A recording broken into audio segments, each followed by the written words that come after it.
уважаемые гости, мне очень приятно, что мы начинаем наш следующий учебный год, продолжая очень хорошую традицию Северного Арктического федерального университета. Мы продолжаем серию открытых лекций, с целью которых к нам в университет прибывают очень известные люди и очень высокие профессионалы своего дела. К нам сегодня в университет в рамках своего визита в Архангельскую область прибыли наши хорошие коллеги, добрые партнеры из Университета Тромсё, Арктического университета Норвегии. Я бы хотела очень кратко их представить. Андреса Флифлета и Матиса Матисен. Наши коллеги представляют Университет Тромсё и кафедру Академии художеств Университета Тромсё. Более подробно о своей деятельности, о своих профессиональных интересах они расскажут в рамках своей презентации. Я хочу обратить внимание, что тематика сегодняшней лекции посвящена вопросам развития культуры, культурного сотрудничества, сохранения наследия, литературного, фольклорного, музыкального. И в частности, Андреас Флифлет очень много посвятил этим вопросам в своей профессиональной деятельности. Он является профессиональным музыкантом, композитором, руководителем собственного бенда.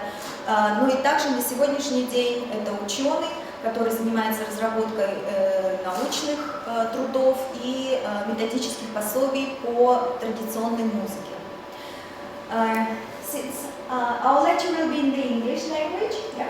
I have just addressed the audience shortly in Russian, and I will give you the floor to present yourself, your background, and to extend on your professional interest profile and what you would like to tell to us.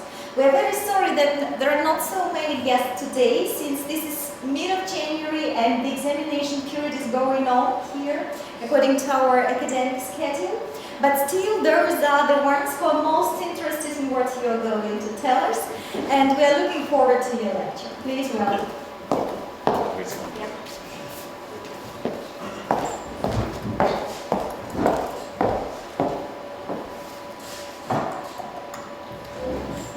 Good afternoon, and welcome. Why are you not studying for your exams? No, welcome. We will divide this hour in two parts. I will start with the easy part, and then Mattis will present the more visual aspects.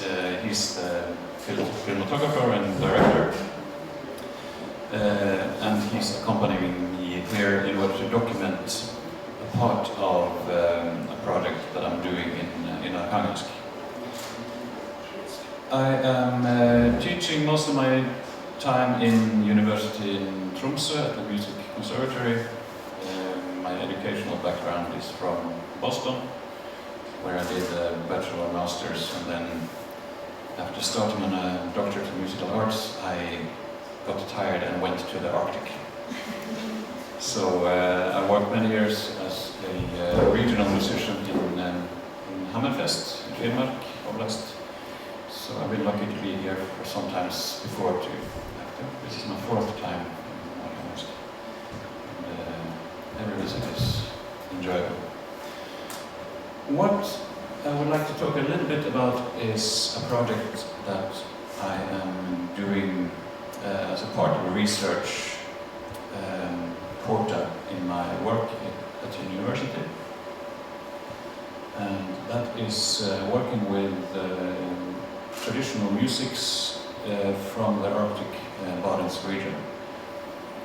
Most of this is based in the vocal Sami traditions in the various parts in Finland, Norway, Sweden, Russia, and I also try to include inspiration from other cultures, indigenous Norwegian, indigenous Swedish, indigenous Russian tradition, and then mix this with a very unauthorized stylistic mix, and hopefully it will get out on the other side in a form that is aesthetically acceptable. The project is called Ienat, which means voices in Northern Sami. I have the wrong DNA for this because I'm not Sami. I'm 50% Finnish, 50% Norwegian, and but I am very associated. I like to work with them very much with the Sami culture. Just to show a short clip from when I was younger and less ugly. There was a big hydroelectrical project in Norway in the 1980s, which was kind of start of the modern indigenous rights for the Sami culture in Norway. They lost the battle for the preservation of their land in 1980, but it started a cultural awareness that has continued to this day, where you had it was kind of the starting point for the process that led up to establishing the Sami parliament. Many of the rights now incorporated in the Norwegian society, whereas the Sami culture now has better possibility to maintain and to develop various expressions. Now this basically started in 1980. That was a big controversy where the federal government wanted to put quite a bit of territory traditionally used for reindeer herding underwater, and they did. But they lost the battle, that fight, but they kind of won the long-term battle, I think.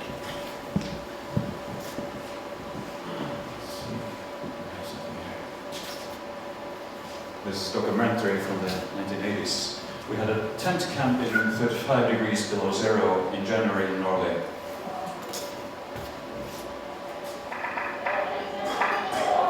Let's sing with the flute.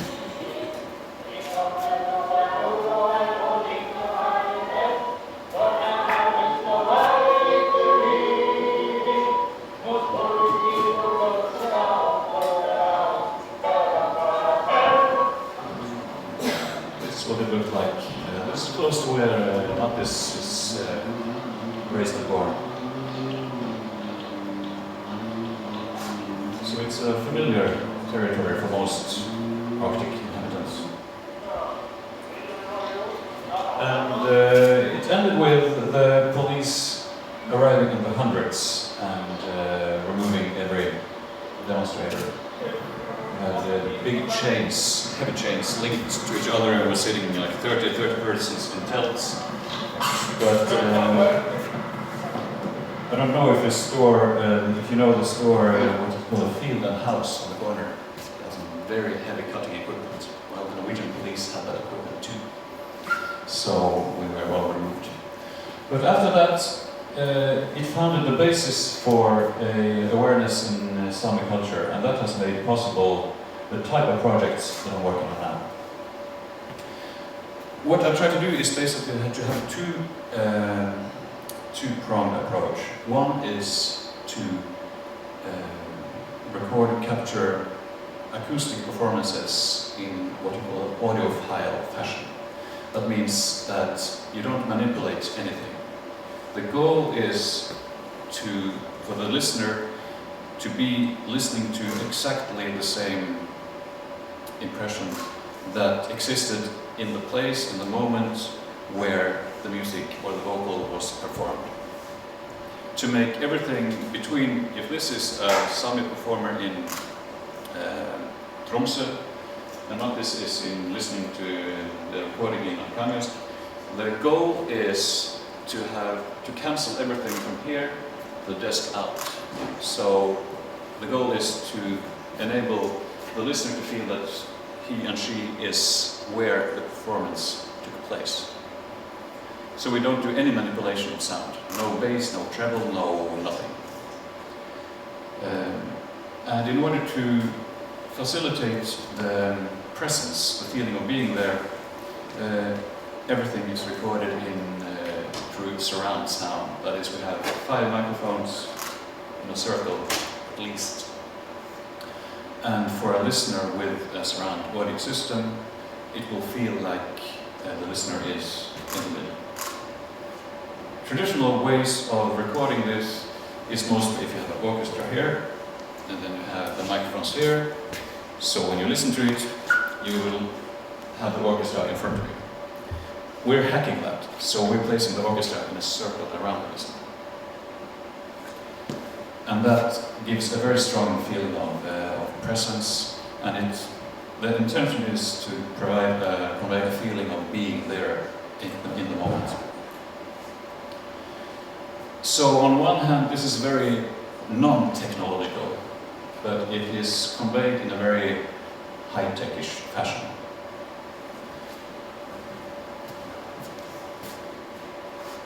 The recording setup looks more or less like this. That's a red face. So the performers now can be placed at any point around this circle. And although we do it in a purist fashion in one way, we also use the post-production methodology. And that means that we can make lots of overdubs. One aspect of living in the north is that if you find an excellent instrumentalist, there might not be 50. It's not like St. Petersburg Conservatory where you have 60 excellent balalaika players who may have 1 or 2. So the solution for that is to record them over and over and over and move them around so they are building a virtual orchestra place by place. So in the recording room you may find very many obscure tape marks at the floor where the different persons on one is sitting. In order not to have 2 persons sit on top of each other, that would sound weird.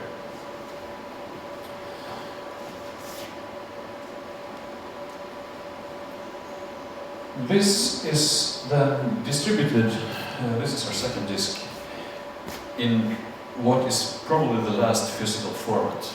I mean, Blu-ray is commonly thought of as being the last physical format that there will be. I don't know anyone who envision a new standard for physical medium. From now on it will be streaming based as far as I'm concerned, or downloading. And what we do is to make this accessible for as many persons as possible. So for those like myself who only have a regular CD player, this will play like a normal CD, but it has a special secret. It has 2 layers. So for those 17 persons on a worldwide basis that has a super audio CD player, that player will understand, aha, this is a friend of mine. So it will read the surround audio layer system with a much higher resolution in the audio, and it has 6 discrete channels as opposed to just 2 for the stereo. And for those high-techies who have a Blu-ray player, there's the same program but on another disc. So what we try to do is to keep the principle of conveying the material to as many listening situations as possible. Now, this is not traditional Sami repertoire. This is new music. We draw from the Sami repertoire, but you know the term rybak? That's a Scandinavian term for traditional Sami singing. We never touch that word because we avoid many discussions that are not likely very fruitful, because it's like a buzzword. It's like if I don't call it yoik, then we cannot discuss, the type of discussion. But is it art? No, it's not. It's something completely different. End of discussion. It's very practical, especially since I don't have the ethnic background.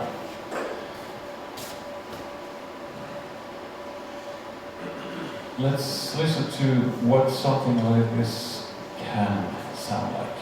Now we try to use, there are many 10 different Sami languages, and we try to incorporate different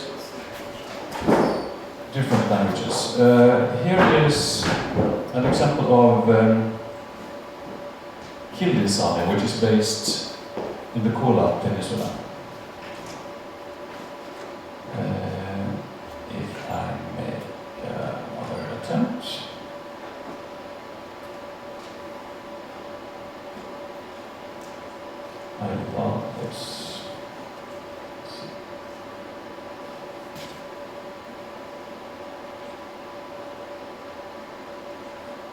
step through that, a safe method. If anything worse, go back to scratch and do it from the beginning. So now we get to that, and that you have seen. Anyone know a joke? You can tell it now. Here you go. This is the the Swedish lyrics that we were writing. And here in Killisami,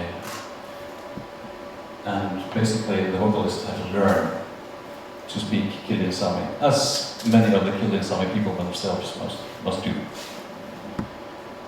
So what we try to do is to take aspects from very small, minuscule minorities and combine them with music from very large cultural backgrounds in terms of the volume, like Brazil, where there's 350 million people, I'm not sure. Probably not. Anyone know how many people are in Brazil? You get the idea. It's a very big country, and we take aspects of the musics from both places, and then they become equal. In this disc, the Killisami village in Locero and Cola is equal with Salvador de Bahia, with 2.7 million people. So in the realms of culture, it doesn't matter what the size of your geopolitical culture is. In this atmosphere, in this bubble, things are equal. And we try to use and contrast that. So in this piece, we have the starting point.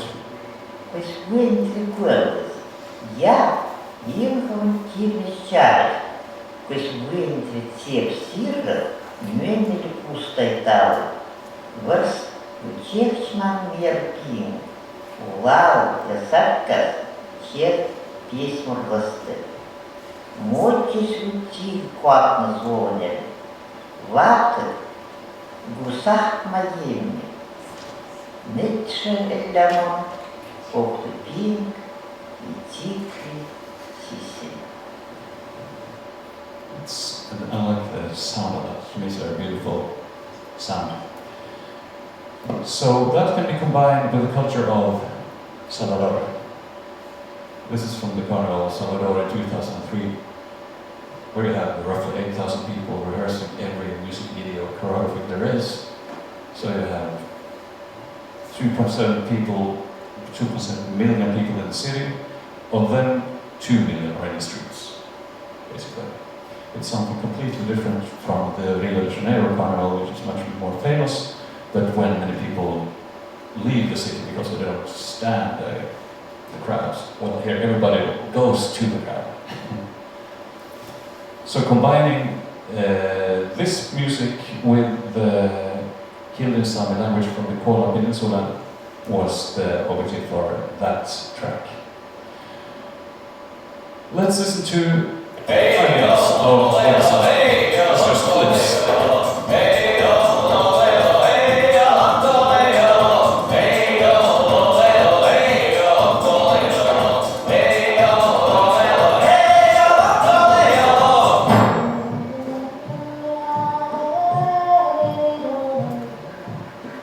This is a Northern Sami yoik.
And what we've been doing this weekend is to try to record material for the next disc in the bell tower.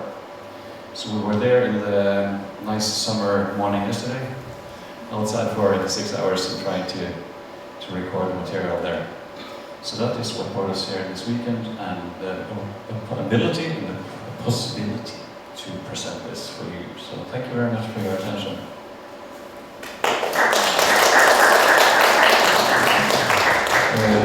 I will hand over to Mattis. Any questions that we would like to take now? Otherwise, we will be available for all sorts of ideas afterwards. Matisa Matisen, the professional in the room. Thank you. Let me just first connect my laptop and start.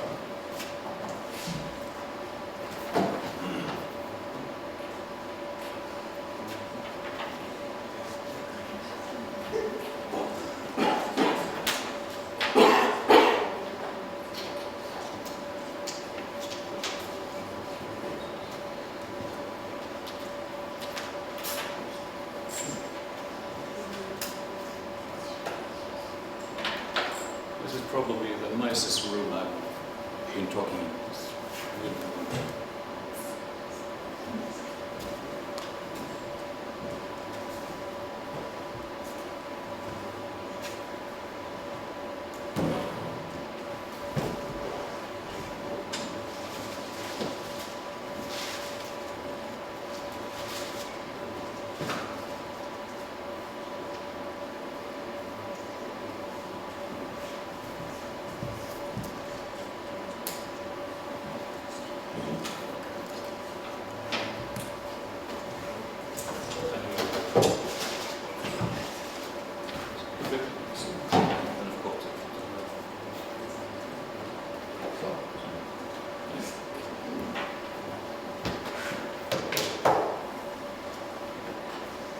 Okay, I'm ready. So my name is Matisa Stolе Matisen. I'm from Alta in northern Norway, and I work with film. And Andreas has been talking a lot about the music and the audio part, and I'll first like to show you a project we did together 3 years ago or something like that. That was the first time we worked together, and it was kind of, we had an approach how to incorporate the visuals into this surround sound. So we wanted to do a music video where Andreas talked about how he wanted to put the listener in the center of the listening experience. And we wanted to do the same with pictures. So our solution then was to use a Steadicam rig, shoot the music video in just one take, no editing, so that when the camera shifts position, the sound turns around in the room, if you're in a surround sound venue, but you still get the effect, even in stereo, so you understand the concept.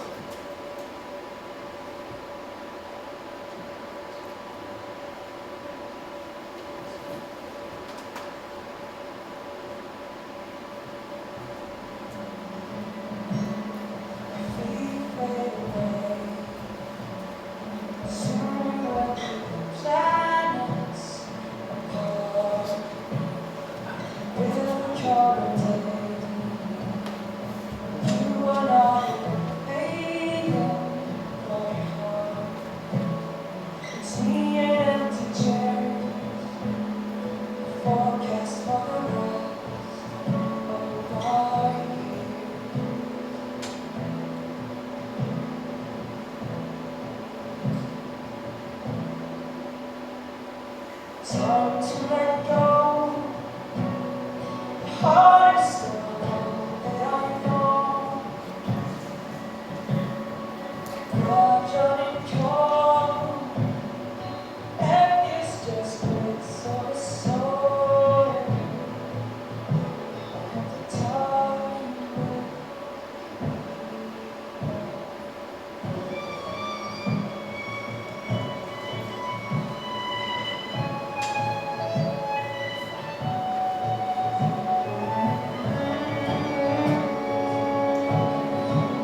Okay, so that was a music video project we did together, and if you noticed, you didn't see any microphones at all, and that is because Andreas was following the Steadicam operator with his microphones. So all the camera movements were carefully planned in order to hear him sing. You had to be close to him at exactly that moment. And also all the musicians were placed at certain places in order to get the acoustics right. So there was a lot of planning behind it, but you don't necessarily see it unless you know what to look for. But it turned out really nice.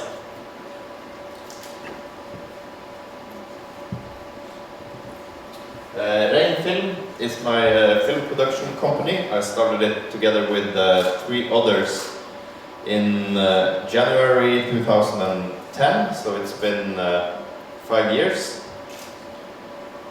And just after we started the company, I got the chance to be a part of something called Young Innovative Barents Entrepreneurs. And that's young people like myself from Norway, Sweden, Finland and Russia, the northern part, gets together and build network, learn about each other's countries and try to do businesses together. And that's been a great opportunity for me and a huge success, and I would recommend any of you, if you have the chance to participate in such programs, to do it. We visited Murmansk, Kirkenes in Norway, Haparanda in Sweden and Rovaniemi in Finland, and got to know each other and started and collaborating on projects. And yeah, I don't know if you recognize any of the partners.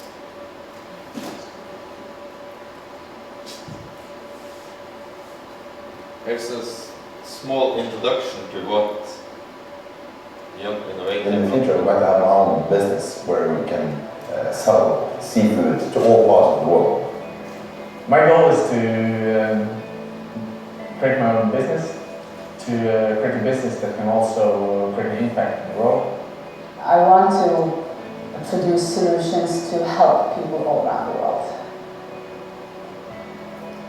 Think of the great marathons around the world. We need a race that shows the perseverance that it takes to live in the Barents region. That new event is the Extreme 3-Border Marathon. I'm Inge Bergen. I have a web development company called Tромсё. My name is Mattias Stole. I have started an initiative called the Social Innovation Bunker. And basically we want to apply entrepreneurial business method and techniques to the social sector. For 2 years ago I have started my business. Lakeland is activity center for the children. My name is Matthew Lynch. I started a company called Norwegien. Norwegien is a camper van rental company. So that means we provide a rental car that also combines the freedom of a place to stay. My name is Colin. I'm 29 years old. I have a company called Center, which is a tourism-based company.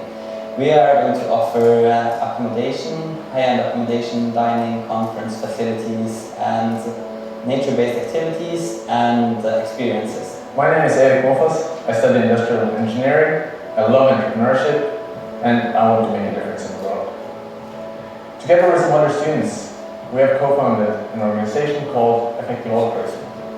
By using our brain, creativity, and heart, we focus on how charities might become even more effective. The cultural differences between Norway and Russia was very interesting to learn about. The idea of having cooperation in the Barents region was something that I didn't think of at all before I started here 2 years ago. I've been learning about pitching and design thinking, and that has really helped me a lot. It's also helped me to travel to conferences where I've been inspired and had fresh ideas and fresh insights about what I can do with my business.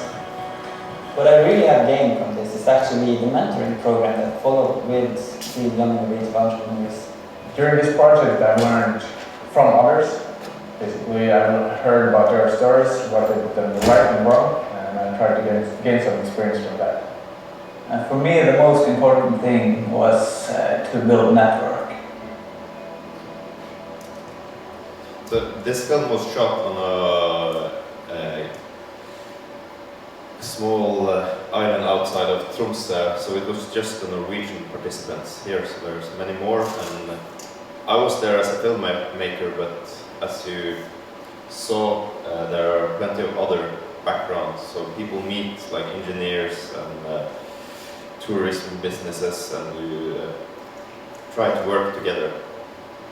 And this project took me to Russia with a short film. It's one of my colleagues in my firm wrote a short story about a Norwegian fisherman crossing the border to Russia in 1985. I don't know if you've seen it or heard about the film Borderland. There's a small possibility.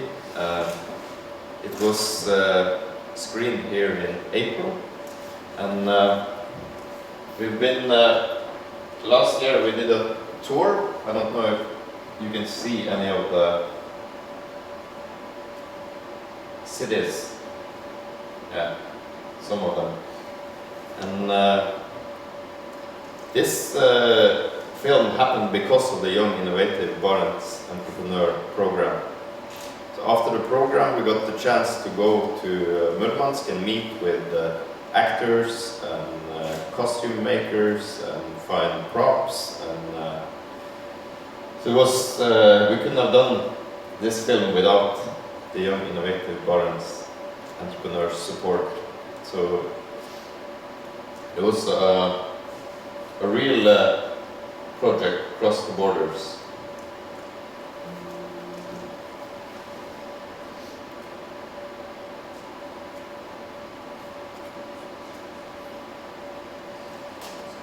And it's, part of it is shot on the actual border between Norway and Russia.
Сынок! Молодец, ой, молодец! Пошли искать.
Подожди! Я знаю, что ты делаешь. Ты пригласи твою барышню, пригласи фамилию. Вот так нам пригласить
border between Norway and Russia. So this was made last year, and at the moment, besides working together with Andreas, I'm working with a great television drama project in Vardø that's also really close to the border, called Monster, which is supposed to be ready in 2017. Yeah, so I guess that was my small presentation. Do you have any questions or? No? Okay. Did he die? Yeah. That was the last time I saw him. So actually, I want to pay him for the job he did, and I also have a new film I want him to play in. So if you see him, please tell him to come home. So in this direction, the river, it was to the Soviet part, or this was to Yeah. It's on one side you have Soviet, and on the other Norway. But the river itself, it flows where?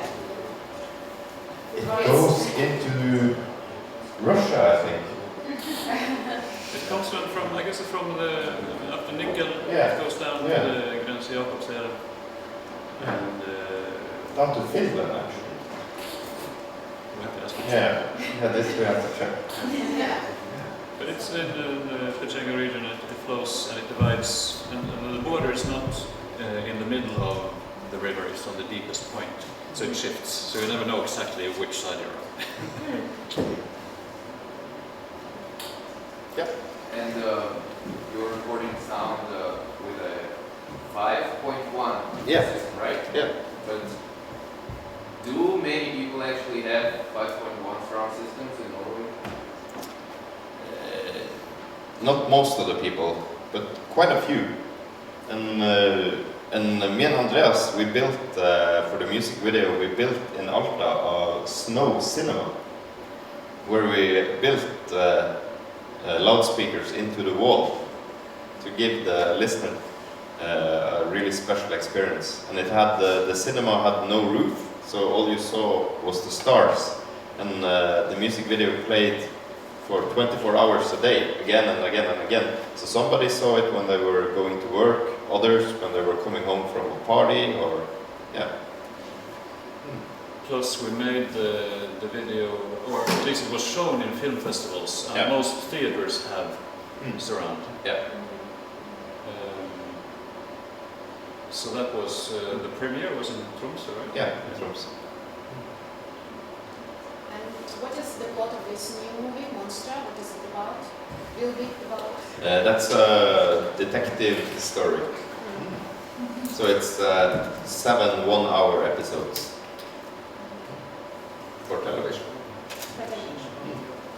Will it be shown in Russia or in Norway only? Yeah, hopefully it will be shown in Russia. Yeah. Or it can be downloaded? Yeah, that's true.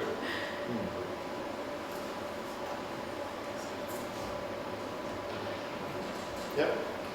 So, and this idea of the new film, the first film, was it invented by you, so this approach, or it's used by someone else? So when you have No, I don't know about anyone having done a music video exactly like that.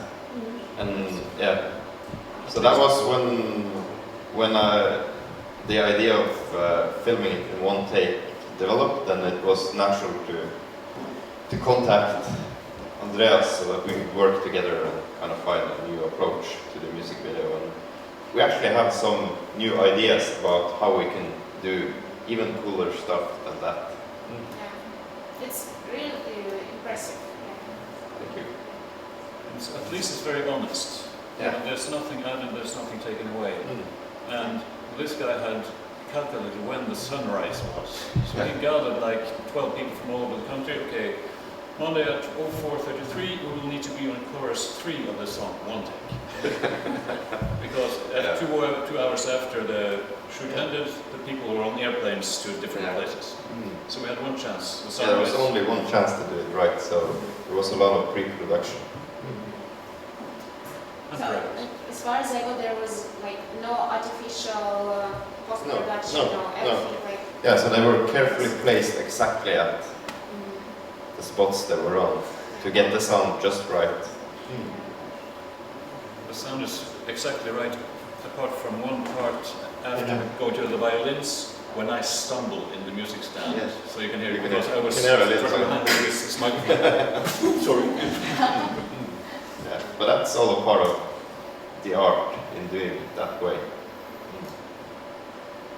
It's a pity that there is no Dolby surround like right here in this room, then it will be even more impressive.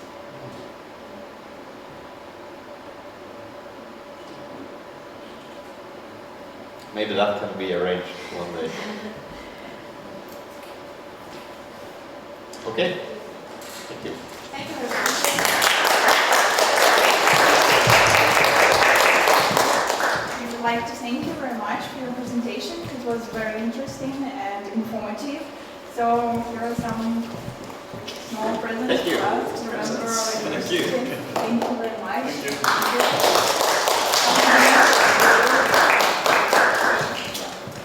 Thanks for your patience. Yes, Yeah, thank thanks for you. Thank you.